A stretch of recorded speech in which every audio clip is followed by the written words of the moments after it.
sei como você está se sentindo aí, depois de ouvir tudo aquilo que você ouviu, os relatórios, as palestras.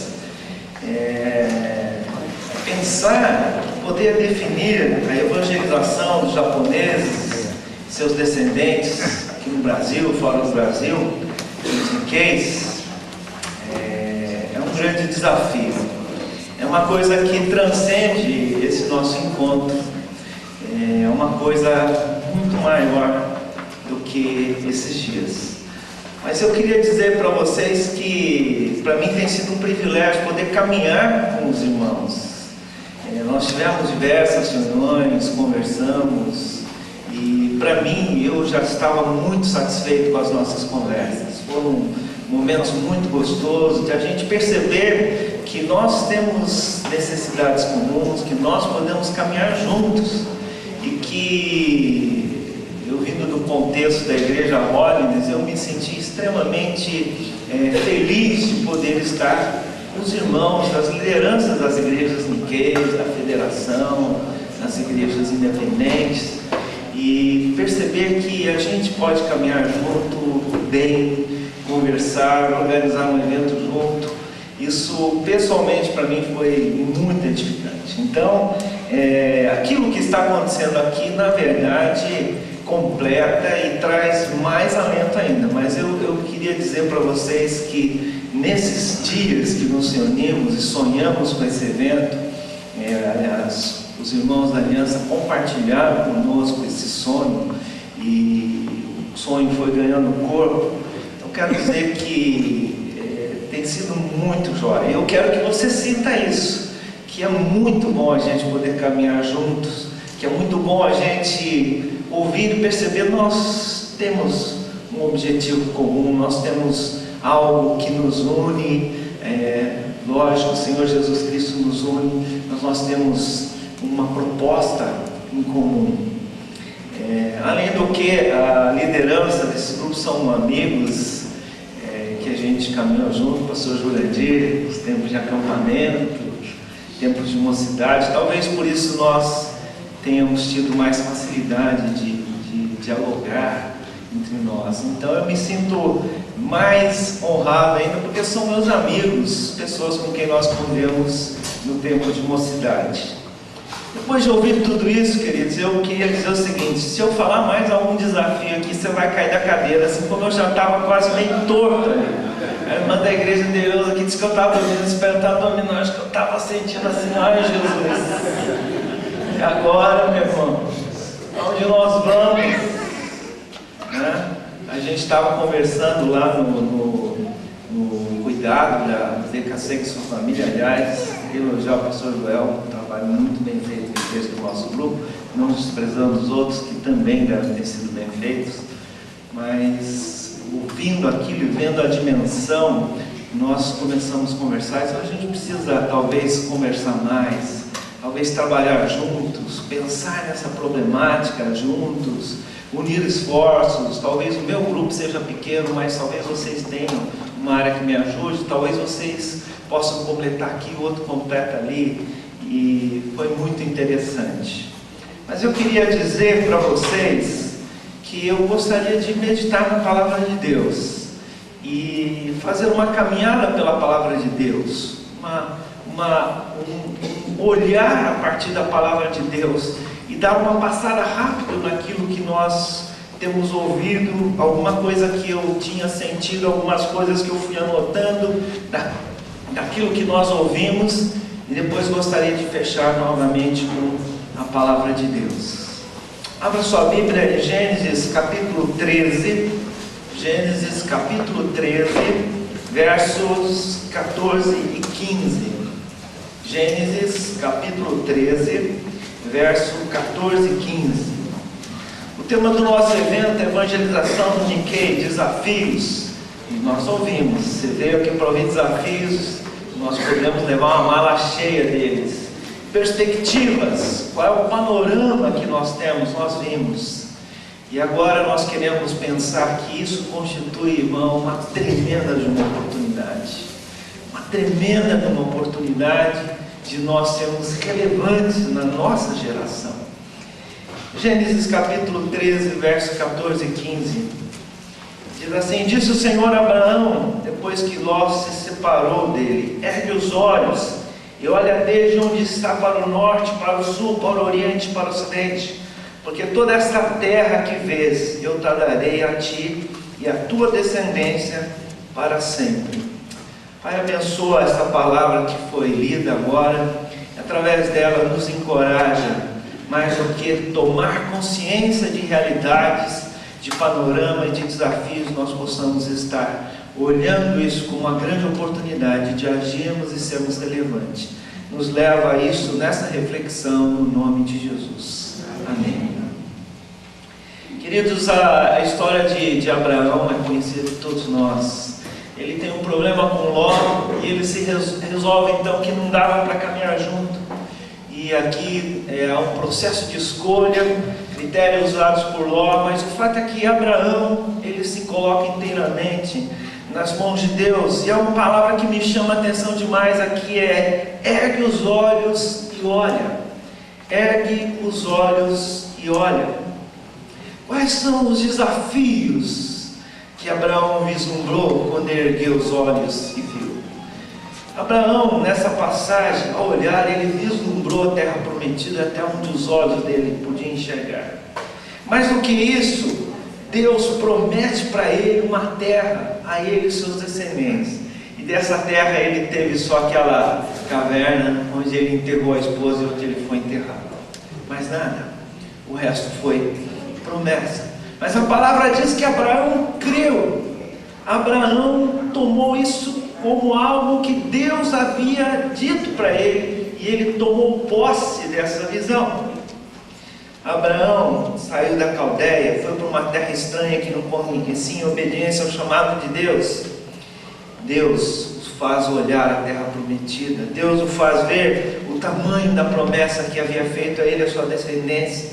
E Abraão vai até o final da sua vida firme nas promessas de Deus. E mais do que isso, Abraão passa o bastão, e esse bastão vai passando de geração em geração, e esse sonho chega até nós, porque o apóstolo Paulo, em Romanos capítulo 4, nos dá uma aula tremenda de teologia, nos dizendo que nós somos os filhos de Abraão, nós somos descendência de Abraão, nós os que cremos, porque os verdadeiros filhos de Abraão são filhos na fé, e não apenas os descendentes na carne.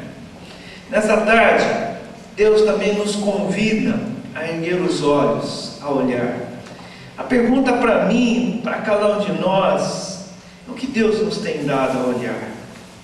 Qual é a terra que Deus nos tem dado a ver e receber como promessa? Qual é o desafio que Deus está colocando no seu coração? Quando você levanta e olha e ouve cada palavra do que foi dito aqui, o que Deus move no teu coração, o que Deus nos move enquanto movimento evangélico cristão, ligue. Qual é o chamado de Deus para nós? Quando Ele nos mostra qual é a terra prometida que Ele está nos mostrando, qual é o desafio, qual é o tamanho dele? Meu irmão, nós não vamos conseguir aqui nem não sei aonde, rapaz, que é isso? Abraão pensou assim: rapaz, eu não sei não, Deus, o Senhor está brincando comigo. E no meio do caminho o filho não vinha, Abraão teve todas as lutas, e no final da vida ele não viu aquilo, mas ele acreditou. E nessa hora, assim como Abraão naquele momento tomou posse de uma certa forma espiritual, sem querer espiritualizar a coisa, mas ele se apossou da promessa de Deus. Eu queria dizer, Deus não nos reuniu aqui, Deus não nos conduziu a esse momento para a gente achar que foi bacana. Rapaz, encontrei tanta gente que eu não via, encontrei meu amigo Yasui Sensei, né? A gente brincava com o Toshi com o nome dele, os meus amigos, irmãos de outras igrejas, que gostoso estar com vocês, mas é mais do que isso. Se for só para ser gostoso, valeu e terminou, beleza. Mas nós estamos sonhando com mais. Que Deus tem levado você a olhar. Quando você ergue os olhos, parado aí na sua cadeira, à medida que você ouvia, e muitas vezes eu via pessoas balançando a cabeça, E outras talvez pensando assim, ai, ai, ai, meu irmão, e agora? Como nós vamos sair disso? É muito para nós, Deus. Não dá. Eu queria dizer, eu não sei se dá ou não, mas se nós não assumimos na nossa geração um compromisso sério, nós não vamos sair de lugar nenhum. Eu fiquei pensando em muitos desafios que foram ouvidos, mas algumas coisas que queimam o meu coração e mexem demais comigo, e eu não sei se você vai concordar comigo, não são os maiores nem os mais importantes, são aqueles que queimam o meu coração, aqueles que eu fui ouvindo agora. O primeiro deles, talvez pela urgência, o pastor Mark definiu urgentíssimo, urgentíssimo, estamos na reta final. Me lembro numa matéria que saiu num periódico, não sei se era no São Paulo Shimbun, alguma coisa, depois do IMI 90, e o artigo, o editorial intitulava, o pastor que eu trabalhava com ele, estava dizendo sobre isso, e a matéria dizia assim, quem vai conduzir o centenário da imigração? Porque no IMI 90, a primeira geração conduziu, mas eles já projetavam, quem vai conduzir? Porque ele sentiu o seguinte, nós talvez não vamos conduzir o IMI 100. Os grandes ícones da cultura japonesa, Cooper Cotia, Banco América do Sul, e uma série de coisas estavam ruindo, e a questão da japonesa estava sendo posta em xeque. E esse editorial dizia, no clamor talvez de um imigrante de primeira geração, que dizia, agora é hora de passar o bastão, e na mão de quem vai esse bastão? Os 10 anos passaram muito rápido, e a primeira geração de imigrantes, não sei quantos que vieram, quantos a idade, mas as estatísticas do IBGE do ano de 2000 apontam 70.932 japoneses imigrantes vivendo no Brasil.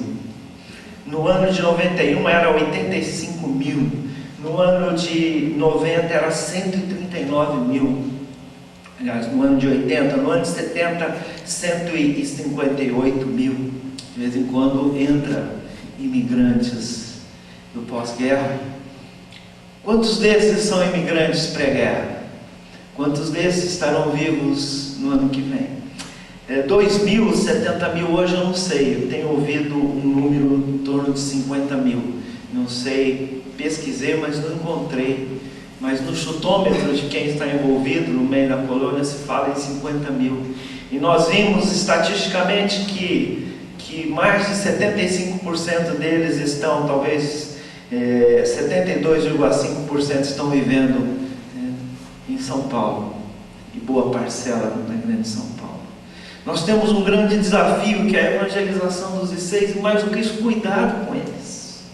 A gente talvez não imagina o drama de alguém que vive na família com os filhos, e os filhos não têm tempo e os netos não falam mais japonês. E às vezes eles se encontram, nós temos um trabalho lá, que tem alguns cartazes de Jinokai, a gente encontra com aquelas pessoas de idade, às vezes eles estão esperando aquele dia para tomar um chá junto com seus amigos, para comer uma comida caprichada, um nihonshoku de primeira mesmo, e estar junto com os amigos. Nem para isso tem que ficar 1 hora ouvindo o pastor falar. O pastor não fala 1 hora, porque depois de 10 minutos, meu irmão está tudo dormindo. Ultimamente eu tenho levado data show, fico passando filminho, aí eles arregalam o olho, levo os baralhinhos japoneses, brinco com eles, falo de historinhas da minha infância, como era a minha relação com meus avós, aí eles arregalam o olho, e olham, e dão risada, e não dormem. Mas se você abrir a Bíblia e começar a falar, meu irmão, de 5 a 10 minutos, você está muito bem pago. E eles estão aí, são 50 mil, e dizem que somado a esses 50 mil, existe um leque de 150 mil Niseis, cuja língua afetiva, a língua do coração é o japonês. Ele fala o português, mas ele encontra contigo e fala em japonês, porque a língua do coração dele é o japonês, e olha para ti, vê teu olho puxado, ele fala em japonês. Aí você responde em português, ele fala de novo, você responde errado, ele você não entendeu nada, então ele fala em português. Mas se você responder em japonês, ele continua a conversa em japonês, porque é a língua do coração dele, é aquilo que ele entende e chega.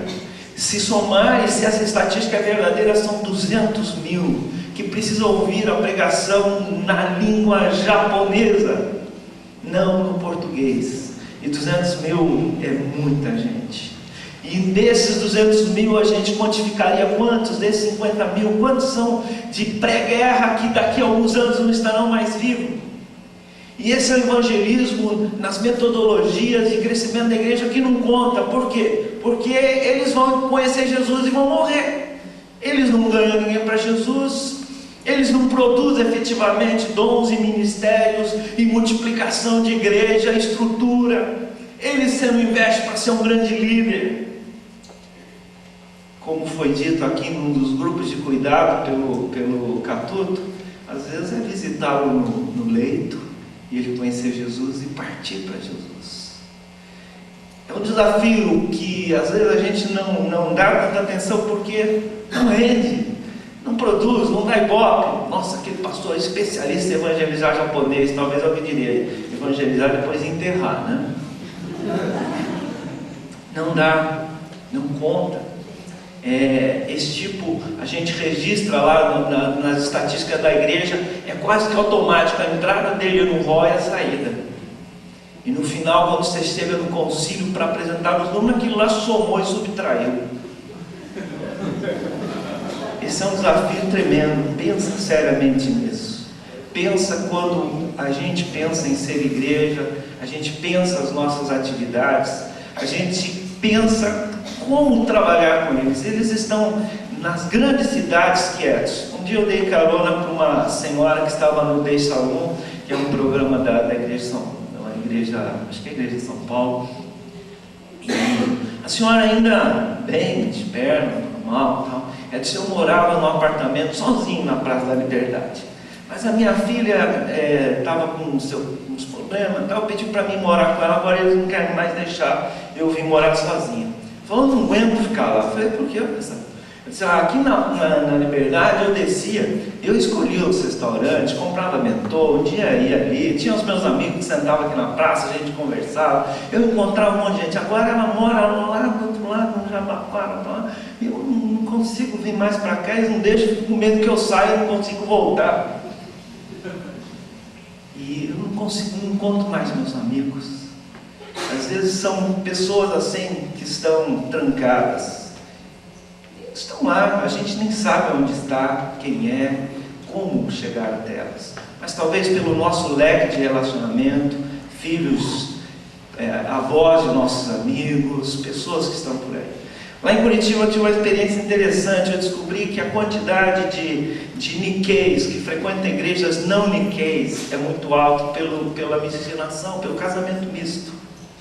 Eu descobri que há uma quantidade muito grande, mas nós constantemente recebemos telefonemas assim: a minha sogra, o meu sogro se converteram. Nós frequentamos uma igreja batista, quadrangular, alguma igreja, só que o Titian não aguenta ir lá, diz que é muito barulhento e ele não entende o que está falando. Vocês têm algum material em japonês? Vocês poderiam, onde eu arrumo Bíblia em japonês? Como eu faço para ele ter acesso à mensagem? Vocês têm alguém que pode visitar ele? Porque ele já não está aguentando mais sair. E eu comecei a perceber que existe um universo muito grande. Esse é um desafio primeiro. Outro extremo da coisa, o Paulo estava falando do hip hop, né? Então, eu pedi para o Tildes dançar aqui, mas o Tildes está aposentado já, então. Mas é tremendo. Eu tive a oportunidade, depois de muitos anos, dizendo que eu ia ver os meninos lá. Esse ano eu fui, e eu confesso que eu fiquei impressionado. Você sabe que eu reuni 600 jovens, dos quais 80%, ele falou 80%, mas eu acho que 90% não eram cristãos. E os caras lá é jogo duro. O Marcelo pegava o microfone e falava assim: olha, o negócio é o seguinte, todo mundo vai dançar de cinto, não quero ver cuecão de ninguém não, aí. E aí, sem palavrão, sem gesto pornográfico e não sei o que lá. E os moleques ficavam direitinho, e eu não quero bate-boca e não sei o que. Os meninos obedeciam direitinho. Você entrava lá, a mãe do Alex que entrou pensou que era todo mundo de igreja, porque estava muito bonzinho. você olha, eu fiquei no lugar mais alto que eu pude lá na arquibancada, fiquei olhando, não entendia nada, os caras ficavam lá. Essa de roda morrendo no chão é bom, né? Eu não entendia absolutamente nada, os caras ficavam fazendo assim, não entendo nada. Então, um dia eu vou ter uma aula sobre isso. Mas eu ficava olhando e dizia, Senhor, como chegar no coração desses jovens? Essa geração, parece que alguma coisa no sangue dos jovens Nikkei ligado ao hip hop, à dança. Não sei se o jovem Nikkei, ele é Nikkei, não tem jeito, tem o seu jeito peculiar. E talvez ele encontre na dança uma forma dele se expressar. De vez em quando eu vou no shopping Santa Cruz e eu olho e falo assim, meu irmão, onde que eu estou? Estou no Japão ou estou em São Paulo? Aí você olha e o pessoal fala assim, olha, lá tem coreano, tem chinês e tem japonês, Nikkei, né? Eu digo para os jovens, como você sabe quem é um outro? Porque é tudo igual, cabelinho arrepiado, meio vermelhinho, tudo muito parecido. As roupas muito parecidas, os trejeitos parecidos. Aí eles falam brincando, como que coreano fala muito alto, chinês não sei o que lá, japonês é o mais quietinho. Talvez ele encontre na dança uma forma de expressar. Mas o fato é que esse conceito de tribo, para os jovens, é muito acentuado. E descobrir o filão, o pessoal de Diadema, com o trabalho do hip hop, o pessoal da saúde, o Immortal e outro grupo, tem feito um trabalho muito bacana. E tem ganho muitos jovens para Jesus. Isso é tremendo, um desafio que a gente não imagina em quantas outras frentes. Quantos jovens não estão numa quadra de futebol jogando bola enquanto a gente está aqui falando de como evangelizá-los? Quando nós estamos domingos no nosso culto, quantos jovens estão praticando esportes, outro filão e tantos outros que existem? Os jovens é um desafio. Não sei se nas outras igrejas Nikkei vocês enfrentam esse momento, mas nós estamos num momento que eu entendo assim bastante crucial. Nós temos uma oportunidade tremenda de alcançar uma geração que mantém a coisa em comum. Japa gosta de andar com japa. Eles andam em bando. Eu ficava olhando lá nesse hip hop, eles chegam de bando. Eles não chegam assim, um vai chegando, oh cara, você já estava aí, eles não chegam assim. Vai chegando de bando, vem aquele bando. Né? Aí alguém entra, ó, tá vindo um bando lá, uns 30, tudo junto. E eles vêm de turma. É a identidade deles. Tem algumas características.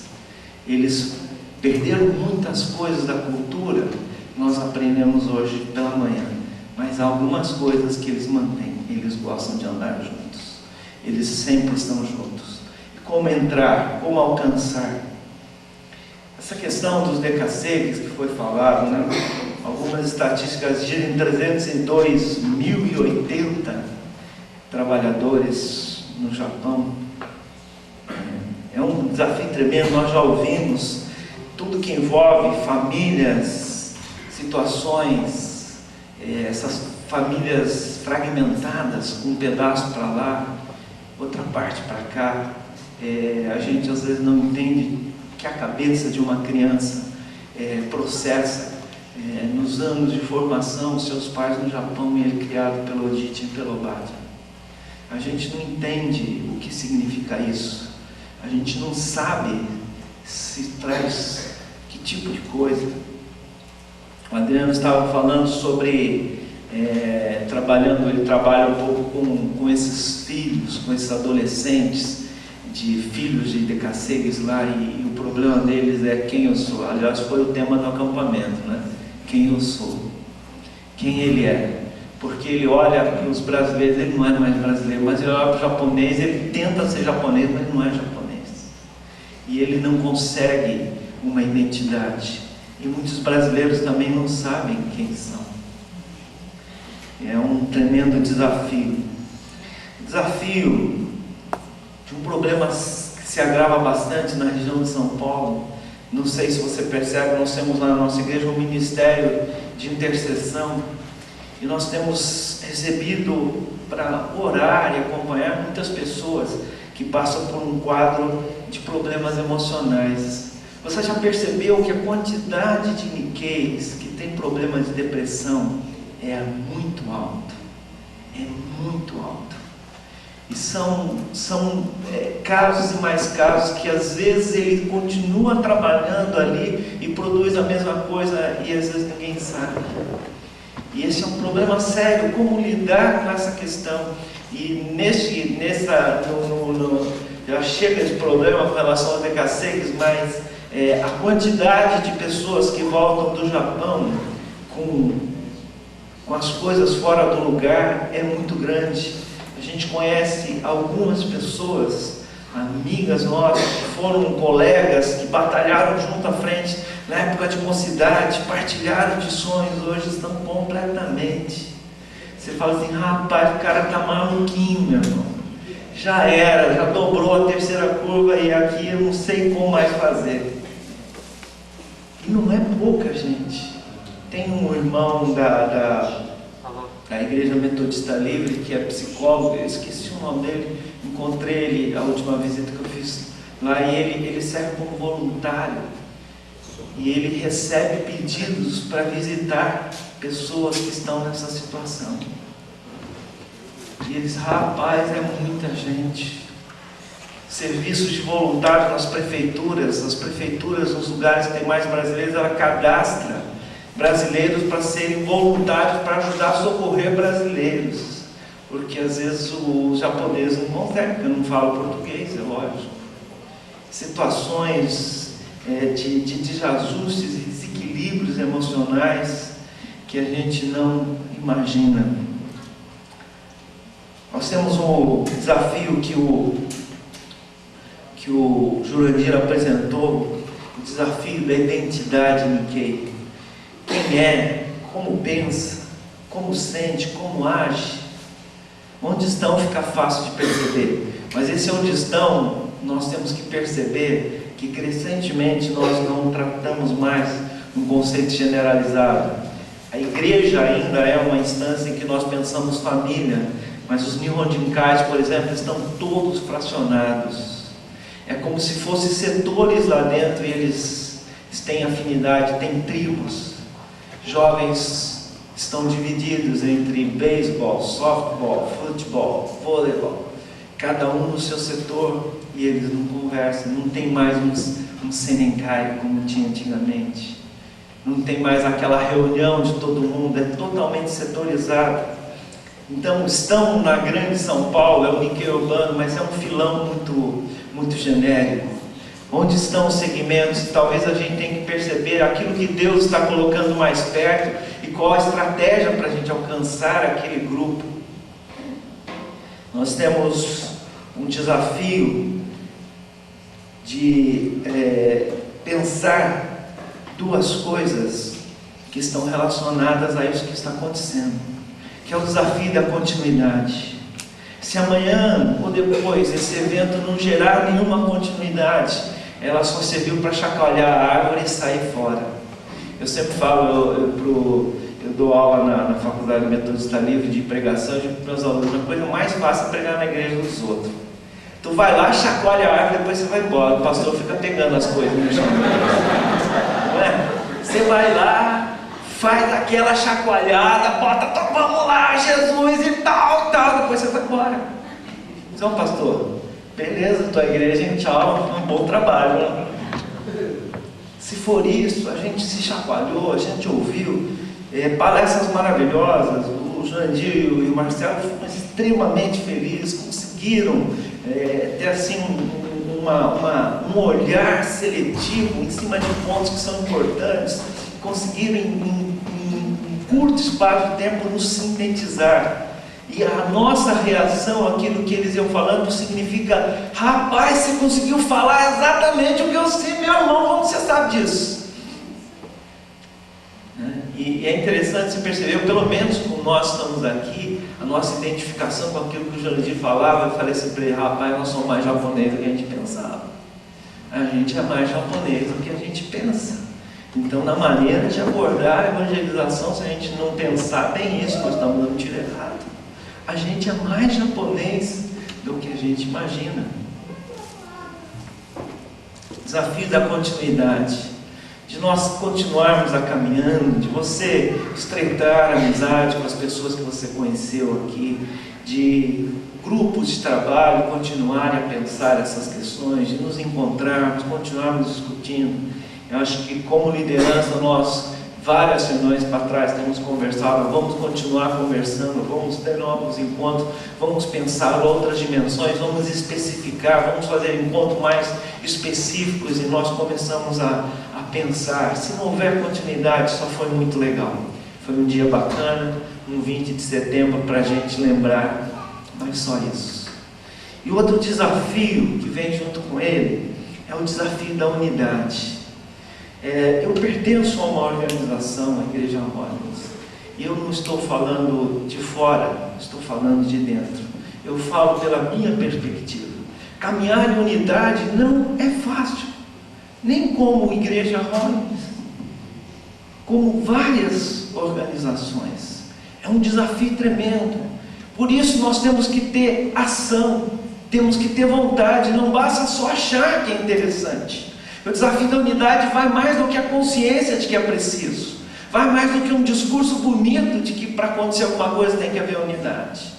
Precisa de fato haver caminhada, e alguém tem que se dispor. Nós temos que abrir mão, às vezes temos que pensar no todo, em vez de pensarmos na nossa perspectiva isolada. Sempre como igreja, e nós somos assim.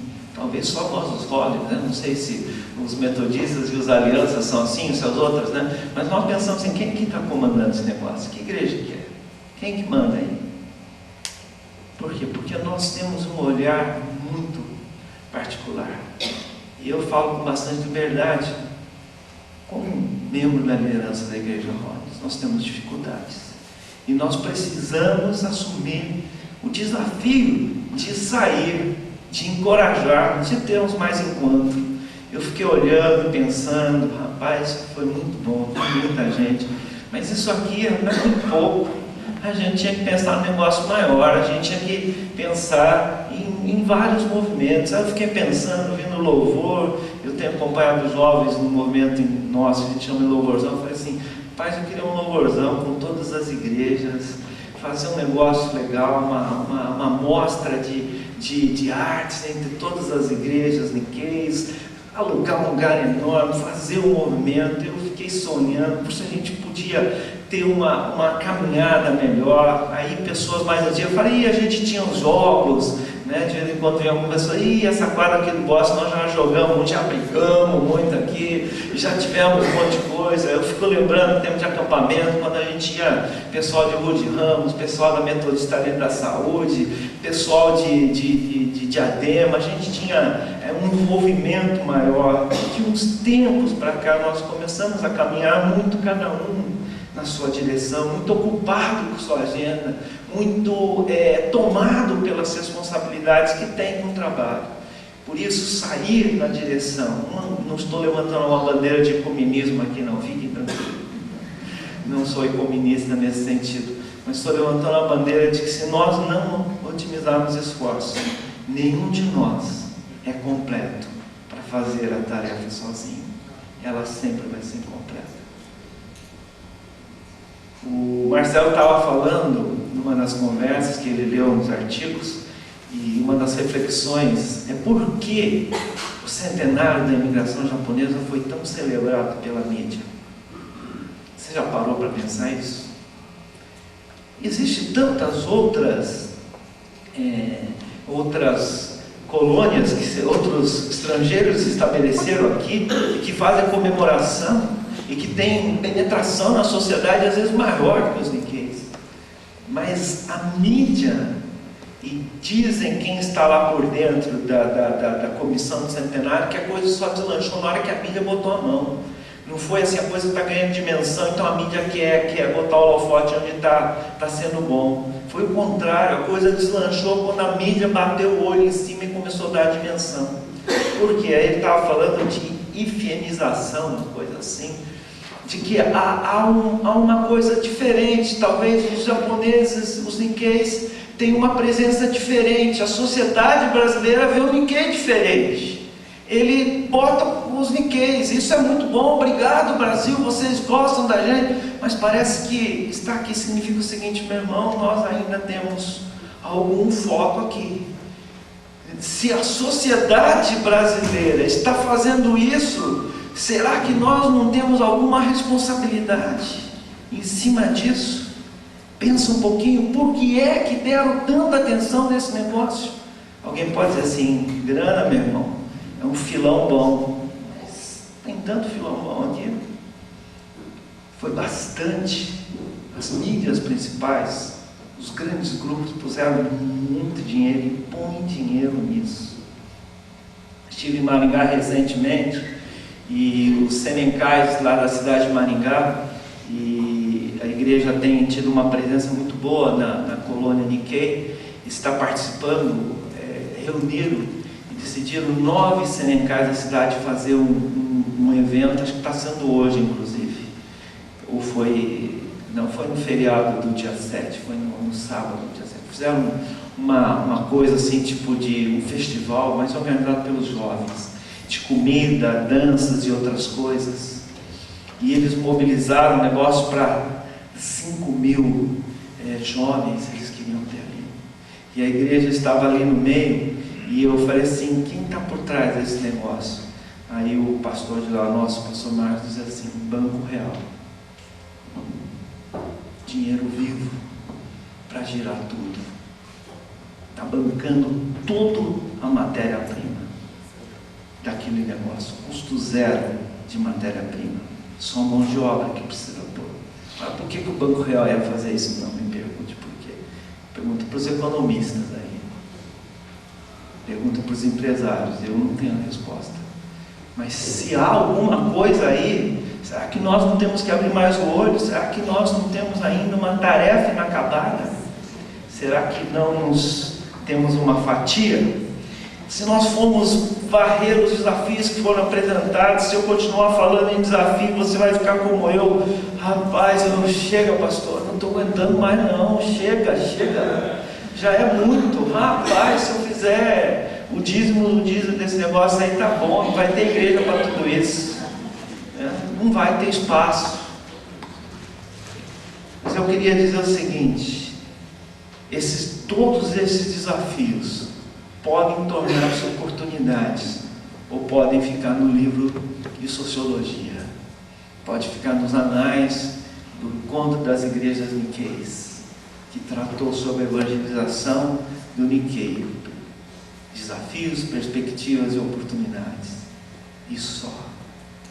Mas se nós encararmos um pouco mais e começarmos a vislumbrar num outro prisma, então essa coisa vai fazer diferença. Abra sua Bíblia, Gênesis capítulo 51, verso 23 e 24. Desculpa, Gênesis 50, tem 51. Quase que vocês foram, hein, meu irmão? Ainda bem que eu estou acordado aqui, hein? Gênesis 50, 23, 24 e 25. 51, 24 e 25. Disse José a seus irmãos: eu morro, porém Deus certamente vos visitará e vos fará subir desta terra para a terra que jurou dar a Abraão, a Isaque e a Jacó. José fez jurar os filhos de Israel, dizendo: certamente Deus vos visitará e fareis transportar os meus ossos daqui. Abraão levantou os olhos e viu aquela terra. Ele recebeu uma promessa, Deus lhe mostrou alguma coisa, Deus está mostrando alguma coisa para nós. O que nós vamos fazer? Cada um de nós temos que responder depois, mas Deus está nos mostrando alguma coisa. E aqui já estamos em José muito tempo depois, e José está dizendo o seguinte: olha, reuniu a turma, mostrar que vocês ficam frio, eu não vou fuzilar ninguém, fica tranquilo, eu não vou mandar matar ninguém, está resolvido, já resolvi, já estou liberto, já fui curado, não tem problema. Mas é o seguinte, vocês têm que prometer que quando Deus visitar, e Deus vai visitar, porque essa é a visão de Deus, que deu a olhar para Abraão, que é a promessa dele, e ele vai cumprir isso aqui. Quando acontecer, vocês levam meus ossos daqui. Aí você vai lá no livro de Êxodo, capítulo 13, verso 19.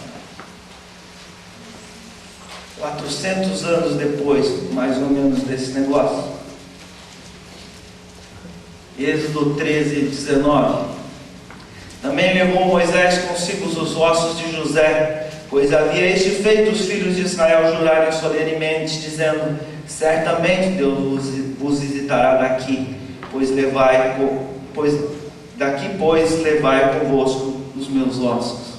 Quando eu preguei isso uma vez na minha igreja lá no Bosque, eu disse assim: rapaz, eu imagino os caras no deserto carregando esse baú de osso. Rapaz, se Moisés está viajando, meu irmão, larga esse osso aí. Mané, o que é isso? Do jeito que o povo murmurava, você imagina os caras carregando osso. Esse osso, pra que? Enterra aí, rapaz, enterra aí. Ninguém fala para jogar fora e leva o negócio vazio. Moisés nem vai ficar olhando se tem um osso aí dentro, cara. Larga a mão, pô, esse deserto não tem nem água, não tem nada, carregando esse treco aqui. E eu não imagino que as pessoas, do jeito que murmuravam, reclamavam: para que carregar esse monte de osso? O cara já morreu 400 anos atrás, o que tem que carregar o osso dele aqui? Significa que de geração em geração ali no Egito, no meio da escravidão, uma geração dizia outra: isso aqui é a alçada do José, rapaz. Isso daqui nós temos que levar, hein? Deus vai vir nos visitar. E quando Deus vier, vai carregar esse negócio. Tá bom, pai, já ouvi que é para levar.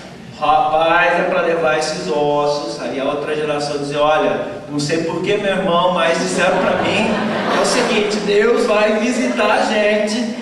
Disse para Abraão que a terra que a gente nem sabe onde que está, nunca vimos, mas ele vai dar uma terra para a gente, e quando a gente sair daqui é para levar esses ossos aqui, porque certamente Deus vai nos visitar. E uma geração falando para outra. Se é certo que uma geração tem 40 anos, e certo que o tempo pode ser contado assim, talvez 10 gerações, não sei se a gente pode dizer isso, mas o fato é que de geração em geração a história foi passando. Por quê? Porque Deus mandou Abraão olhar, erga os olhos e olha: essa é a terra que eu estou dando como promessa para vocês. E eu queria te dizer, eu não sei, a gente tem usado, algumas pessoas dentro da nossa igreja, essa expressão: onde é que Deus está mandando você enterrar os ossos? Eu preguei essa mesma mensagem no ano passado, quando estive no Japão. Depois eu conversei com um amigo que voltou depois dessa mensagem. Falou: pastor, eu decidi vir para o Brasil depois da sua mensagem sobre os ossos. Falei: que é isso, meu irmão? Eu estava pregando para você ficar no Japão, você vê. Disse: não. Aí eu ouvi claramente Deus dizendo que meu lugar era lá em Cuiabá, não é aqui no Japão. E esse irmão está sendo uma bênção. Chegou numa hora, o pastor falou: rapaz, ele chegou numa hora que foi de Deus. Aonde é o lugar? Qual é a coisa que Deus quer que você invista? Nós, como igreja, qual é o nosso foco? Aonde Deus quer que nós enterremos os nossos ossos? Em outra palavra, qual é o compromisso que Deus requer de mim e de você? Qual é o compromisso que Deus requer de mim e de você? Foi falado em paixão, resgate de paixão. A gente ouve algumas histórias dos nossos pioneiros, a gente fala assim: esses caras eram malucos, pelo amor de Deus. Nós temos um dos nossos pioneiros, o pastor Shimekichi Tanaami, e diz a história, parece que isso é verdade, que ele casou-se, e na noite do casamento, para o povo não achar que ele estava ficando mole, ele saiu numa viagem missionária e deixou a esposa dele. Meu irmão, se eu fizer isso, minha esposa acho que me dispensava. Ele não queria que as pessoas achassem que ele estava perdendo o ardor. Por quê? Isso aí é ser cabeça dura demais. Não, o que é isso? Não tem nada a ver. Não.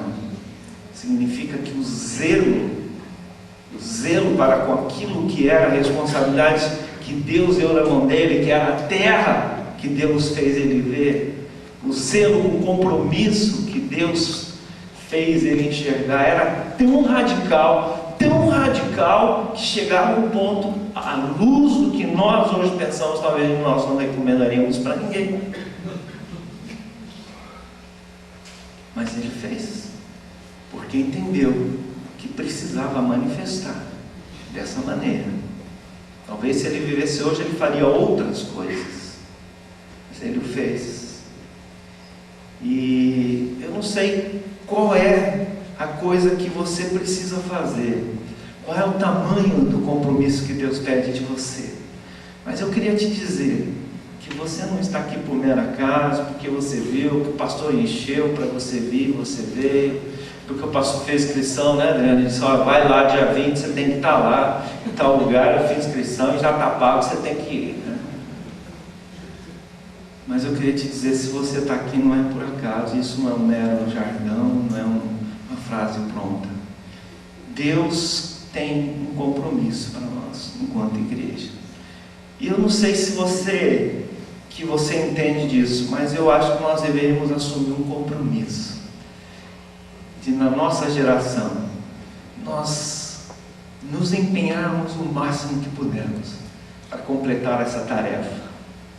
Recentemente eu estava ouvindo uma apresentação do irmão Fred sobre um projeto que a igreja tem em Macau, e ele buscou lá um chamado missionário do pastor Monô, que foi nosso pioneiro e tal, e saiu uma frase que vem escrita que quando ele veio para o Brasil, o bispo enviou ele para ele foi nomeado para o setor sul-americano da igreja Rollins. E quando eu ouvi aquilo, me veio um peso e disse assim: Deus, nós nos tornamos a igreja do Brasil, ponto. E quando o chamado que levou o missionário a vir foi a América do Sul. E aí eu compartilhei com alguns irmãos têm assumido, estamos sonhando em mandar um grupo de jovens para fazer missões e apoiar uma igreja no Peru. De repente, um pastor do Peru vem em contato com o pastor Kei, chegou até nós, falou, e quem sabe no ano que vem a gente tenha uma equipe. E Deus tem uma vocação, vocês metodistas, vocês alianças, vocês episcopais, Osana, Nazaré, todas as igrejas, Deus tem algo para nós, e pessoalmente também. E eu queria te dizer o seguinte: esses desafios podem ficar no papel e nos deixar de boca aberta, espantados. O Joel falou assim para mim ali: será que eu fui muito drástico? Eu disse: não, cara, você foi realista. Ele podia, talvez, como pessoa que passou pelo Japão, para cada caso daquele, ele podia contar histórias reais e concretas e não imaginárias desse tipo de pessoa, que deixaria a gente aqui de cabelo em pé. Você ouve cada história, meu irmão, que esses títulos assustam, mas as histórias é que nos arrepiam. Eu queria te dizer o seguinte: esses desafios podem ficar aqui nas folhas. Hoje a gente não fala mais nas folhas, vai ficar num arquivo digital, né? Lá no seu computador. Ou ela pode se tornar a grande oportunidade de você erguer os olhos e dizer: Deus, é aí que eu vou enterrar os meus ossos, é aí que eu vou fazer missões. É para isso que o Senhor me trouxe aqui. Queria não sei se vai dar para cantar, ou se o Akira vai cantar sozinho uma música. Está naquele note ali, ó, Akira, não está? Então o Akira e o outro irmão lá vão cantar, se você conhecer. Eu não conhecia essa música, mas muito bonita. Enquanto ele canta, enquanto a equipe vai cantando, eu queria que você pudesse estar em oração e você assumisse o compromisso. Que tal nós assumimos um compromisso como geração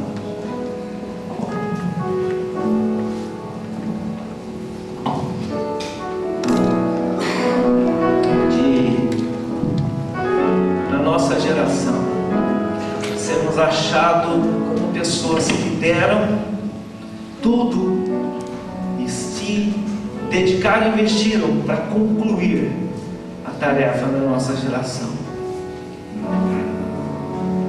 Alguns falam já em torno de 1.600.000 gays, incluindo os que são frutos de casamentos mistos, né, da miscigenação.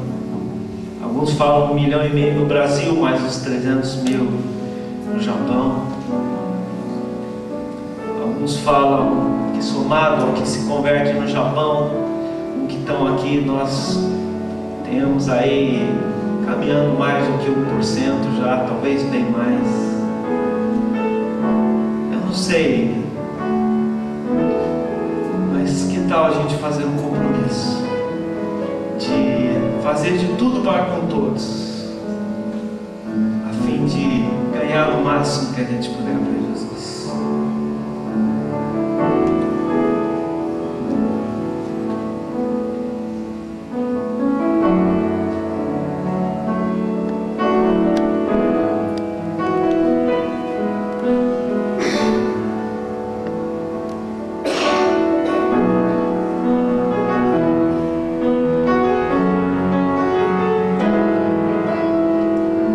Fecha os olhos e conversa com Deus. Que o Senhor está te levando a olhar essa tarde. Acendeu meu coração, eu pude ver em meio à escuridão tua presença, tua fidelidade, graça e amor me levantaram outra vez, me deram força.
agradecer por esse tempo junto.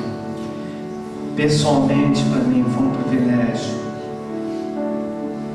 estar com cada um dos irmãos, privilégio de caminhar com companheiros de ministério, amigos de mocidade.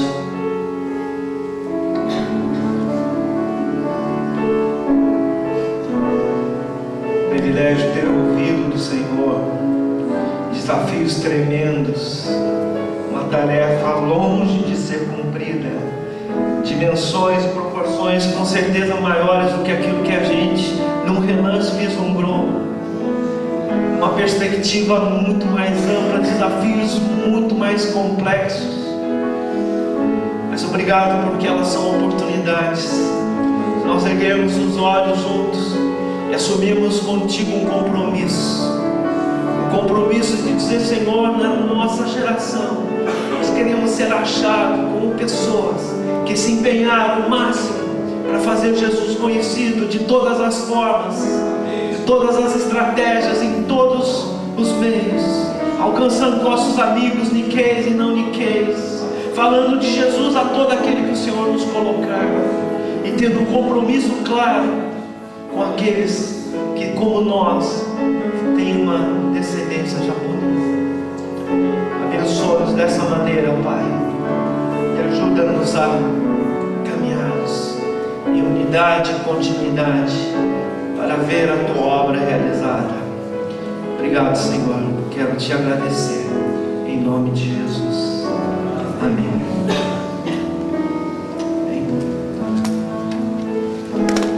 Arturo, passa direto para Joseph.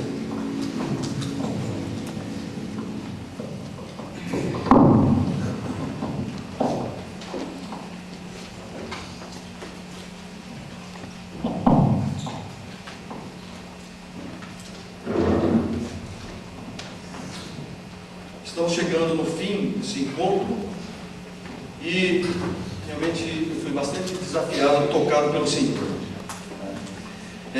A finalidade desse encontro, na verdade, era para que nós, como igrejas niqueis, estivéssemos em unidade, porque estamos chegando nos últimos tempos e para nós alcançarmos essa colônia, nós não podemos estar sozinhos, nós temos que estar unidos.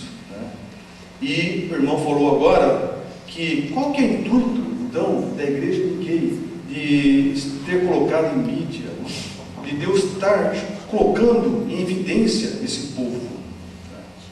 Eu estava pensando agora, e eu gosto muito de missões, e quando a gente começa a lembrar que Janela 1040 é um povo africano, europeus, Oriente Médio e dali para lá é Ásia, onde se concentra 2/3 da população mundial não alcançada, que são pessoas parecidas conosco.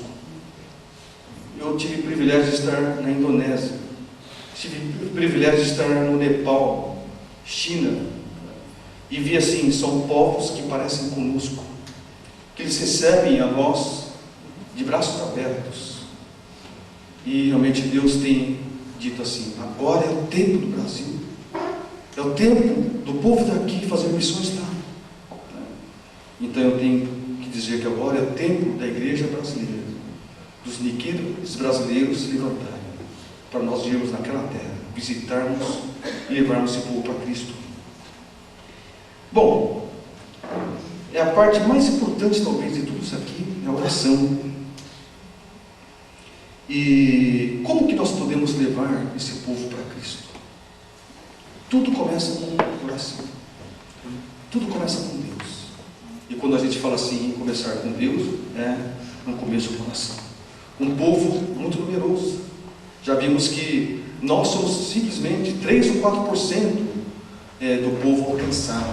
Ainda somos um povo não alcançado. E isso não dá para fazer sozinho. Uma igreja não consegue ganhar essa colônia. Uma denominação não vai conseguir ganhar. É, na verdade, unindo as forças e alcançando. E, portanto, eu tenho certeza que esses 100 anos é uma reflexão nossa, de nós unirmos nossas forças, e nós orarmos: Deus, eu quero esta colônia para Cristo.